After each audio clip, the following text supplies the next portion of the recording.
सोचिए, अगर कल सुबह उठने पर यह बताया जाए कि खुद को पुरुष या महिला साबित करने के लिए एक सरकारी डॉक्टर का सर्टिफिकेट चाहिए होगा। आह, ये तो सुनने में ही किसी साइंस फिक्शन फिल्म की कहानी जैसा लगता है। बिल्कुल, एकदम वैसा ही। मतलब आपकी अपनी समझ या आपकी अपनी भावना अब काफी नहीं है। राज्य कह रहा है कि जब तक हमारे डॉक्टर मोहर नहीं लगाएंगे तब तक आपकी पहचान कानूनी रूप से शून्य है। हाँ, और यही वो जमीनी हकीकत है जो 13 मार्च 2026 को पेश किए गए ट्रांसजेंडर राइट्स अमेंडमेंट बिल के साथ सामने आई है। सही कहा। और आज के हमारे इस गहन विश्लेषण का मिशन भी यही है। हम उन मूल दस्तावेजों और सरकारी ड्राफ्ट्स की तह तक जा रहे हैं जो ये बताते हैं कि भारत जेंडर पहचान के मामले में कैसे एक ऐतिहासिक यू टर्न ले रहा है। ये सच में एक बहुत बड़ा यू टर्न है। मतलब हम 2014 के उस प्रसिद्ध आत्म पहचान वाले मॉडल से दूर जा रहे हैं। हाँ, सेल्फ आइडेंटिफिकेशन मॉडल से हटकर। बिल्कुल। और अब हम एक नए क्लिनिकल, जैविक और सामाजिक सांस्कृतिक सत्यापन मॉडल की ओर बढ़ रहे हैं। और मेरा यहाँ होने का उद्देश्य यही है कि हम इन दस्तावेजों का निष्पक्ष विश्लेषण करें। एकदम निष्पक्ष।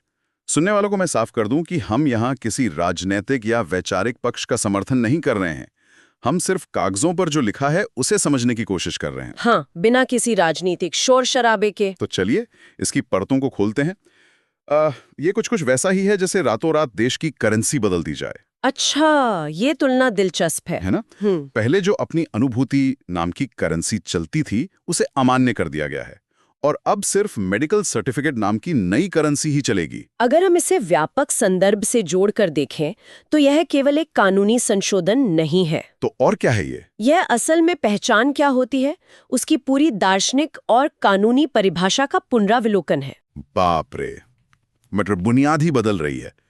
तो इस नई बुनियाद को समझने के लिए हमें पहले ये देखना होगा कि पुरानी किस चीज को हटाया गया है। जो दस्तावेज हमारे सामने है उनमें सबसे बड़ा प्रस्ताव है 2019 के कानून की धारा 4(2) को हटाना।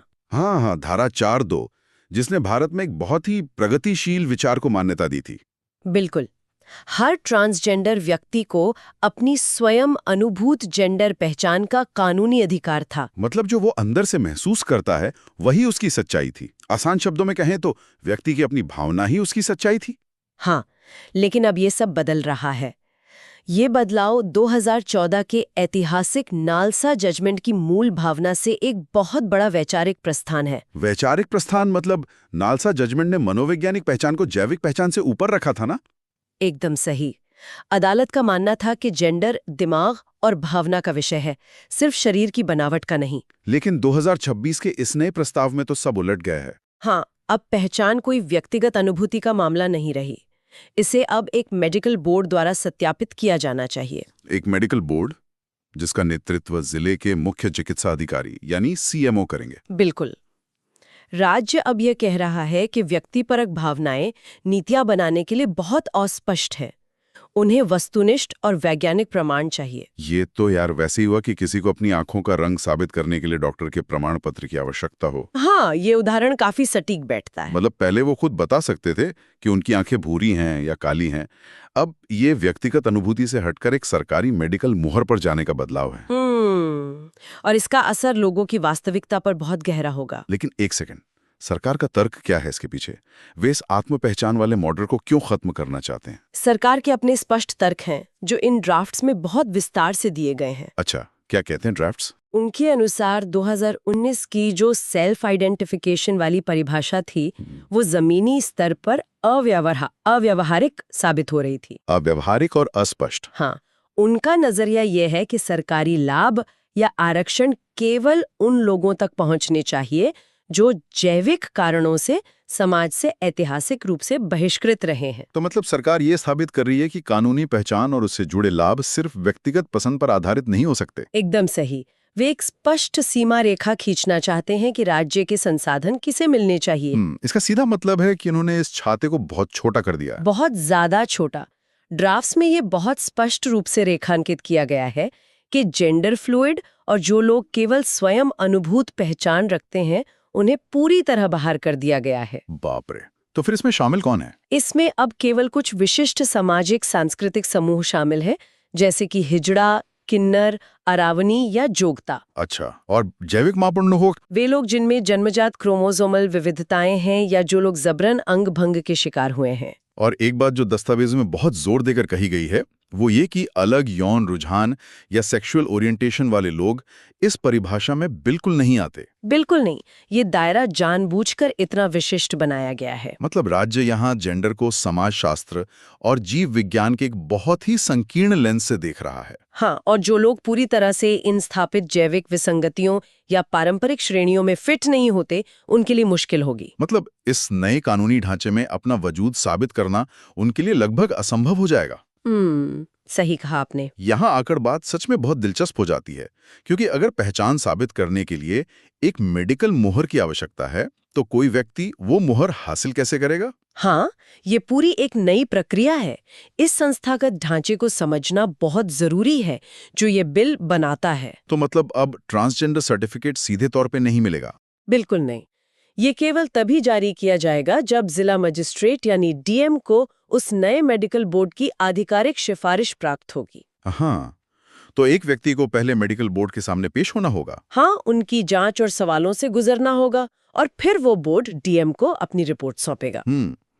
और अगर कोई शारीरिक बदलाव करवाता है, जैसे सेक्स रीअसाइनमेंट सर्जरी यानी एसआरएस, तो उसके क्या नियम हैं? जो नियम बदले हैं वे सच में हैरान करने वाले हैं। 2019 के कानून में अगर कोई सर्जरी करवाता था तो अपना सर्टिफिकेट अपडेट करवाना उसकी मर्जी पर निर्भर था। हाँ, वो स्वैच्छिक था। लेकिन अब यदि कोई व्यक्ति एसआरएस करवाता है तो उसे संशोधित सर्टिफिकेट के लिए आवेदन करना अनिवार्य कर दिया गया है। बाप रे, ये तो एक बहुत गहरी संस्थागत निगरानी है। इंस्टीट्यूशनल ओवरसाइट जिसे हम कहते हैं। राज्य अनिवार्य रूप से ये कह रहा है कि नागरिक के शरीर में होने वाले किसी भी बड़े बदलाव की जानकारी रिकॉर्ड में होनी ही चाहिए। रुको, ये हिस्सा थोड़ा डरावना लगता है। ड्राफ्ट्स में अस्पतालों के लिए एक नई शर्त भी तो जोड़ी गई है। आप उस रिपोर्टिंग वाले हिस्से की बात करें? हाँ, जो भी अस्पताल एसआरएस कर रहे हैं उन्हें इन प्रक्रियाओं का पूरा विवरण सीधे जिला मजिस्ट्रेट को देना होगा। ये मुझे बहुत अजीब लगता है। इससे एक बहुत ही महत्वपूर्ण सवाल खड़ा होता है। वही तो, डॉक्टर और मरीज के बीच की निजता का क्या हुआ? निजी मेडिकल जानकारी सीधे सरकारी दफ्तरों में क्यों जा रही है? सरकार की मंशा यहाँ इस पूरी प्रक्रिया को रेगुलेट करने की हो सकती है। रेगुलेट करना मतलब? उनका तर्क हो सकता है कि वे यह सुनिश्चित करना चाहते हैं कि ये जटिल सर्जरी सुरक्षित हो, प्रमाणित क्लिनिकों में हो और कोई गैरकानूनी काम ना हो। अच्छा, लेकिन क्या राज्य अब जेंडर को एक निजी मेडिकल मामले के बजाय सार्वजनिक रजिस्ट्री की तरह नहीं देख रहा? बिल्कुल। इसका दूसरा और चिंताजनक पहलू यही है कि ये व्यक्ति की निजता और उसके मेडिकल डेटा को राज्य के सीधे नियंत्रण में ले आता है। ये एक ऐसा शिफ्ट है जहां चिकित्सा गोपनीयता राज्य की डेटा संग्रहण आवश्यकताओं के आगे छोटी पड़ जाती है। एकदम सही। ये एक विशाल और बुनियादी शिफ्ट है।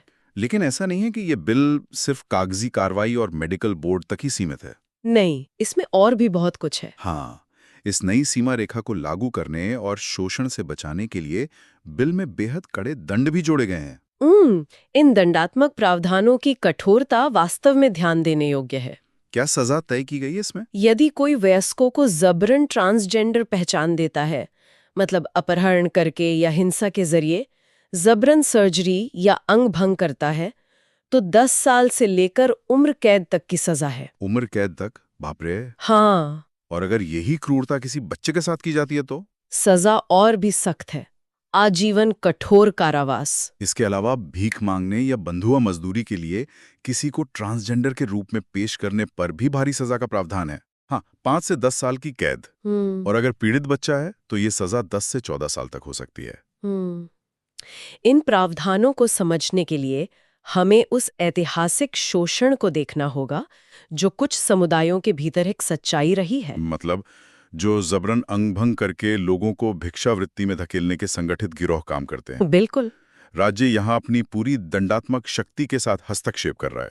वे इस विशिष्ट प्रकार की हिंसा को सामान्य अपराधों से अलग और कहीं अधिक गंभीर मान रहे हैं। एकदम। लेकिन एक बात बताइए, क्या ये एक बहुत बड़ा विरोधाभास नहीं है? विरोधाभास कैसे? मतलब एक तरफ ये बिल पहचान को परिभाषित करने के मामले में इतना सख्त है कि ये आपकी अपनी भावना पर विश्वास नहीं करता। हाँ। आप कौन हैं ये साबित करने के लिए आपको डॉक्टरों की एक समिति के सामने अपनी वास्तविकता को प्रमाणित करना होगा। सही बात है। लेकिन दूसरी तरफ ये बिल आपके शरीर को जबरदस्त बदलाव और हिंसा से बचाने के लिए अपनी पूरी ताकत लगा रहा है। ये एक बहुत ही जटिल दोहरा रवैया है। ये आधुनिक राज्य का क्लासिक पितृसत्तात्मक या प्रोटेक्टिव स्टेट वाला रूप है। प्रोटेक्टिव स्टेट मतलब राज्य का संदेश स्पष्ट है कि हम आपको शोषण से बचाएंगे। हाँ, हम आपको संगठित शोषण और हिंसा से बचाने के लिए सबसे कठोर कानून लाएंगे, लेकिन इसके बदले में ये तय करने का एकाधिकार हम अपने पास रखेंगे कि आप कानूनी रूप से कौन है। बाप रे, सुरक्षा के बदले में स्वायत्ता का ये एक बहुत ही जटिल सौदा है। बिल्कुल। और क्योंकि ये सौदा मौलिक अधिकारों और व्यक्ति की सीमाओं को पूरी तरह से फिर से लिख देता है, इसलिए स्वाभाविक रूप से इसने बड़े पैमाने पर ध्रुवीकरण पैदा कर दिया है। ध्रुवीकरण तो होना ही था। जो दस्तावेज हमारे पास हैं, उनमें इसके विरोध में उठने वाले तर्कों का बहुत विस्तृत ब्यौरा है। चलिए उन्हें समझते हैं। इस पूरे बिल के खिलाफ जो सबसे बड़ा तर्क है, वो सीधे तौर पर संवैधानिक टकराव का है। संवैधानिक टकराव मतलब आलोचकों का क्या मानना है? कानूनी विशेषज्ञों और कार्यकर्ताओं का मानना है कि ये बिल 2014 के नालसा फैसले और 2017 के ऐतिहासिक पुट्टास्वामी फैसले का सीधा उल्लंघन करता है। पुट्टास्वामी फैसला, जिसने भारत में निजता के अधिकार को एक मौलिक अधिकार बनाया था ना? एकदम सही। पुट्टास्वामी फैसले ने स्पष्ट किया था कि निजता का अधिकार अनुच्छेद 21 के तहत जीवन और व्यक्तिगत स्वतंत्रता के अधिकार का एक अभिन्न हिस्सा है। और इसमें यह भी शामिल है कि एक व्यक्ति को अपने शरीर और अपनी पहचान पर पूरा अधिकार है। हाँ, आलोचकों का तर्क है कि अपनी जेंडर पहचान तय करना एक व्यक्ति की गरिमा का मूल हिस्सा है। तो जब राज्य किसी व्यक्ति को अपनी पहचान साबित करने के लिए एक सरकारी मेडिकल बोर्ड के सामने परीक्षण के लिए मजबूर करता है, तो ये उस निजता का उल्लंघन है। बिल्कुल। इसके अलावा जो एक और बहुत बड़ा डर है, वो है पैथोलॉजाइजेशन का। पैथोलॉजाइजेशन यानी जेंडर को एक मेडिकल समस्या या बीमारी की तरह देखना। हाँ, ऐसा लगता है कि हम दशकों पीछे जा रहे हैं, जहां मेडिकल गेटकीपिंग होती थी। किस यार, जरा सोचिए, एक व्यक्ति को ये साबित करने के लिए कि वो कौन है, डॉक्टरों की एक समिति के सामने जाना पड़ता है। वे उसकी शारीरिक जांच कर सकते हैं, उसके मनोवैज्ञानिक परीक्षण कर सकते हैं। ये प्रक्रिया कितनी दखल देने वाली और संभावित रूप से अपमानजनक हो सकती है। ये अपमान का डर बहुत वास्तविक है, खासकर तब जब चिकित्सा तंत्र में संवेदनशीलता की कमी हो। लेकिन इससे भी बड़ी एक व्यवहारिक समस्या है, बहिष्कार की समस्या। बहिष्कार कैसे? चूंकि ये बिल मुख्य रूप से जैविक कारणों और कुछ विशिष्ट सामाजिक सांस्कृतिक समूहों पर केंद्रित है, तो उन हजारों लोगों का क्या होगा जो इस परिभाषा में फिट नहीं बैठते? जैसे कि मान लीजिए कोई ट्रांस पुरुष है जो किसी पारंपरिक हिजड़ा या किन्नर समुदाय से नहीं आता। बिल्कुल। और उसका जन्मजात जैविक मेकअप भी सामान्य है, लेकिन वो मानसिक और सामाजिक रूप से एक पुरुष है। तो आखिर इस सब का क्या मतलब है? ये तो ऐसा है जैसे किसी गोल आकार को चौकोर सांचे में धकेलने की कोशिश करना। सही उदाहरण दिया आपने। अगर कोई व्यक्ति इन विशिष्ट सामाजिक सांस्कृतिक श्रेणियों या सख्त जैविक मापदंडों में बिल्कुल फिट नहीं बैठता है, तो वो राज्य की नजरों में क्या है? यही तो सबसे बड़ा सवाल है। वो कानूनी रूप से अदृश्य हो जाता है। दस्तावेजों में इसे कानूनी शून्यता या लीगल वैक्यूम कहा गया है। ये शून्य जमीन पर कैसे काम करेगा? वो व्यक्ति अपना पासपोर्ट कैसे बनवाएगा, बैंक खाता कैसे खोलेगा? यहीं पर नौकरशाही बाधाएं एक दुष्स्वप्न बन जाती हैं। रेड टेप जिसे कहते हैं। भारत जैसे विशाल देश में जहां ग्रामीण स्तर पर बुनियादी चिकित्सा सुविधाएं भी संघर्ष कर रही हैं। हाँ, वहाँ के हर जिले में एक संवेदनशील, निष्पक्ष और विशेषज्ञ मेडिकल बोर्ड उपलब्ध होगा। ये तो बहुत मुश्किल लगता है। और आलोचकों का ये भी मानना है कि इस नई व्यवस्था से भारी भ्रष्टाचार पैदा होगा। बिल्कुल। लोग महीनों या सालों तक प्रमाण पत्र के लिए सरकारी दफ्तरों के चक्कर काटते रहेंगे। और बिना उस एक कागज के टुकड़े के एक इंसान शिक्षा, रोजगार और स्वास्थ्य सेवाओं जैसी बुनियादी चीजों से वंचित रह सकता है। यहाँ तक कि वोट देने के अधिकार से भी। तो ये सिर्फ एक दार्शनिक बहस नहीं है, ये लोगों के रोजमर्रा के अस्तित्व का सवाल है। हाँ, यहाँ जो बात सबसे अधिक ध्यान खींचती है वो ये है कि ये पूरा विवाद एक बहुत ही गहरे सवाल पर आकर टिक जाता है। कौन सा सवाल? कि किसी व्यक्ति की पहचान पर अंतिम अधिकार किसका है? क्या ये अधिकार उस व्यक्ति के पास होना चाहिए जो अपने मन और अपने शरीर को सबसे बेहतर समझता है? या क्या ये अधिकार राज्य और विज्ञान के पास होना चाहिए ताकि वो ये तय कर सकें कि समाज में नीतियां और कानून कैसे लागू होंगे? एकदम सही। तो अगर हम आज के इस गहन विश्लेषण को समेटें तो हम देख सकते हैं कि 2026 का ये बिल महज कुछ पन्नों का संशोधन नहीं है। ये एक वैचारिक भूकंप है। बिल्कुल। हम आत्म अनुभूति या जो आप खुद को मानते हैं उस मॉडल से पूरी तरह हटकर राज्य और चिकित्सा द्वारा सत्यापन के एक कठोर मॉडल की ओर मुड़ गए हैं। एक तरफ कड़े मेडिकल नियम हैं, अस्पतालों की रिपोर्टिंग है और संस्थागत निगरानी है, और दूसरी तरफ सबसे कमजोर लोगों को भयंकर शोषण से बचाने के लिए उम्र कैद तक के भारी दंड के प्रावधान है। हाँ, और साथ ही ये बिल तीखी संवैधानिक बहसों को जन्म देता है जो व्यक्तिगत निजता और राज्य की सत्ता के बीच के टकराव को उजागर करती हैं। ये जानकारी हम सबके लिए बेहद प्रासंगिक है, चाहे हमारी अपनी पहचान कुछ भी हो। बिल्कुल। ये बिल इस बात का एक जीवंत उदाहरण है कि एक सरकार मानव पहचान को देखती कैसे है और उसे कैसे नियंत्रित करती है। ये सिर्फ एक समुदाय विशेष का मुद्दा नहीं है, ये इस बात की एक बहुत बड़ी बहस है कि क्या पहचान एक ऐसी गहरी व्यक्तिगत सच्चाई है जिसे सिर्फ इंसान महसूस कर सकता है, या महज एक जैविक तथ्य है जिसे एक सरकारी दस्तावेज पर प्रमाणित किया जाना आवश्यक है। एकदम। और जैसे हमने शुरुआत में कहा था कि ये करेंसी बदलने जैसा है। यहाँ पहचान की कानूनी करेंसी अब व्यक्ति के हाथों से लेकर राज्य के मेडिकल बोर्ड्स को सौंप दी गई है। और इसी बात से एक ऐसा सवाल पैदा होता है जिस पर हम सभी को बहुत गहराई से विचार करना चाहिए। वो क्या है? अगर सरकार कानूनी रूप से जेंडर जैसी इतनी गहरी और व्यक्तिगत पहचान के लिए मेडिकल सबूत मांग सकती है, उसे अपनी शर्तों पर परिभाषित कर सकती है और उस पर मोहर लगा सकती है, हाँ, तो भविष्य में मानव पहचान के और कौन से ऐसे व्यक्तिगत पहलू हो सकते हैं, हमारी मान्यताओं के कौन से हिस्से हो सकते हैं, जिनके अस्तित्व को साबित करने के लिए हमें किसी सरकारी समिति की मंजूरी की आवश्यकता पड़ सकती है। सोचने के लिए सच में बहुत कुछ है।